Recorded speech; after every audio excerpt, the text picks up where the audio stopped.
Live from Fargo and serving you on TV, online, and on the go, this is Valley News Live at noon. We start with breaking news this Thursday. A Fargo teenager lucky to have walked away after being hit by a commercial truck this morning.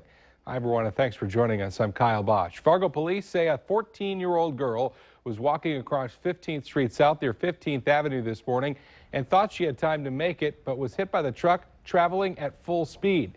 It all happened around 8 a.m. just a few blocks from South High School. Police say that the girl miraculously did not have any serious injuries. There's no word yet if the truck driver will face any charges. Well, new for you at noon, police in the Valley are asking for help tracking down a missing child. 17-year-old Jeremy Jourdain was last seen in the Bemidji area October 31st.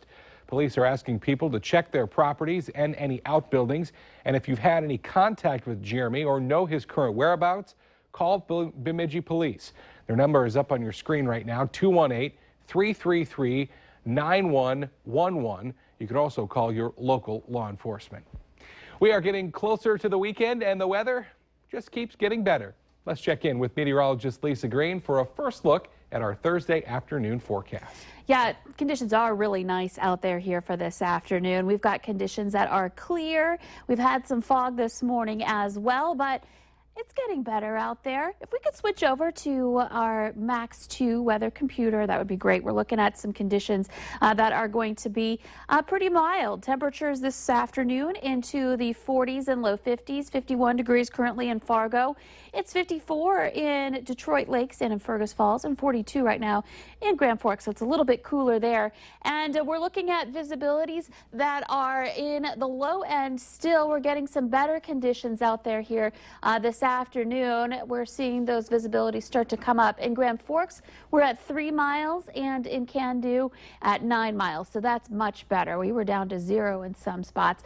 Some clearing skies out there for us for the afternoon, and temperatures back into the 50s, even some of us into the low 60s. More on that forecast and what is going to be a really great weekend ahead as well. I'll have that in just a few minutes. Okay, we will see you then, Lisa.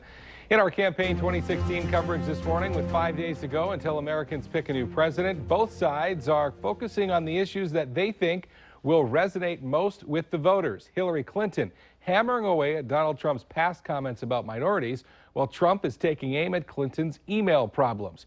Craig Boswell has the latest. Hillary Clinton drew one of her largest crowds while campaigning in Arizona Wednesday night, a state that traditionally votes Republican. We have a real chance to turn this state blue again. Clinton told Hispanic supporters their lives will be worse if Donald Trump wins the presidency. People treated like criminals or traitors or strangers because of their race or their religion. Campaigning in Florida, Trump said the FBI reopening its investigation of Clinton's emails makes her unqualified to be president. It would create an unprecedented constitutional crisis. You know what's going to happen. And in all fairness, we went through it with the husband. He was impeached. Do we want to go through this again? Trump's confident he'll win the election if he can just avoid any slips of the tongue. Stay on point, Donald. Stay on point. Both candidates will get help from big-name surrogates today. President Obama stumps for Hillary Clinton in Florida, while Donald Trump sends his wife Melania out to campaign for him in Pennsylvania. Craig Boswell, CBS News, the White House. Both candidates, meanwhile, are set to campaign in North Carolina later today. A developing story out of Afghanistan. 2 U.S. service members were killed and 2 others wounded today during an operation alongside Afghan forces. NATO says that the service members came under fire while trying to kill or capture 2 senior Taliban commanders. Officials say 30 civilians, including women and children, were also killed during the battle. Police in Iowa say the killing of 2 Des Moines area police officers yesterday came just weeks after police removed the suspected gunman from a high school football game where he was allegedly waving a Confederate flag near a group of black spectators. 46-year-old Scott Green is expected to make his first appearance in court today. He surrendered to authorities just hours after rookie officer Justin Martin and veteran Sergeant Anthony Bamino were ambushed and murdered while sitting in their patrol cars. In a Valley News Live exclusive, a school attack is caught on camera, and the victim's mom says no supervisors were around to stop it. Cassie Earls of Valley City is frustrated after she says her daughter was beat up during school. This is a video of the incident. She contacted our whistleblower hotline saying that the attack lasted for nearly a minute during the lunch hour and no staff ever showed up. Earls thinks that the school needs to take more responsibility when it comes to stopping bullying. For a parent to see a child get assaulted for a minute, the school system failed. I mean, you're in the middle of lunch. There should have been some kind of supervision. You can't tell me that with these 50 kids making noise around in this video, somebody didn't hear. Now, we did reach out to the superintendent of Valley City Public Schools for a comment, but so far have not heard back. Well, developing for you this afternoon, President Obama says the Army Corps of Engineers is examining possible options to reroute the controversial Dakota Access Pipeline and wants to, quote, let it play out. But state officials say letting it play out could put people in danger after another confrontation between police and protesters yesterday.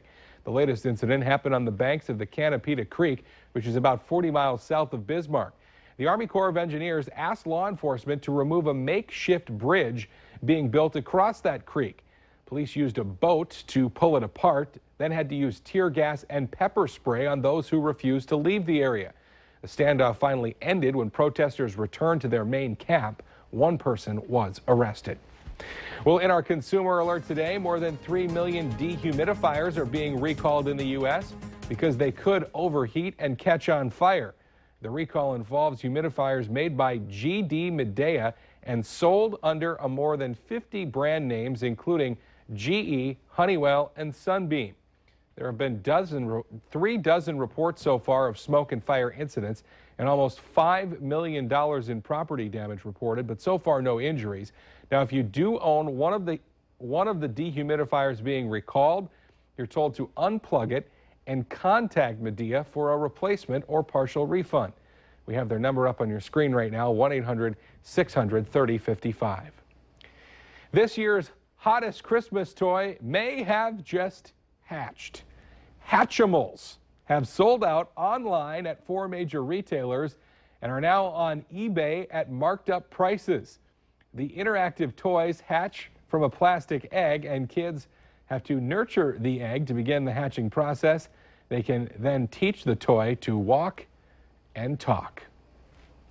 Well, they are hoisting the trophy and probably still a few celebratory beverages all over Chicago today. The Windy City is celebrating its first World Series win, at least for the Cubs, in 108 years. Of course, the White Sox won one back in the 2000s.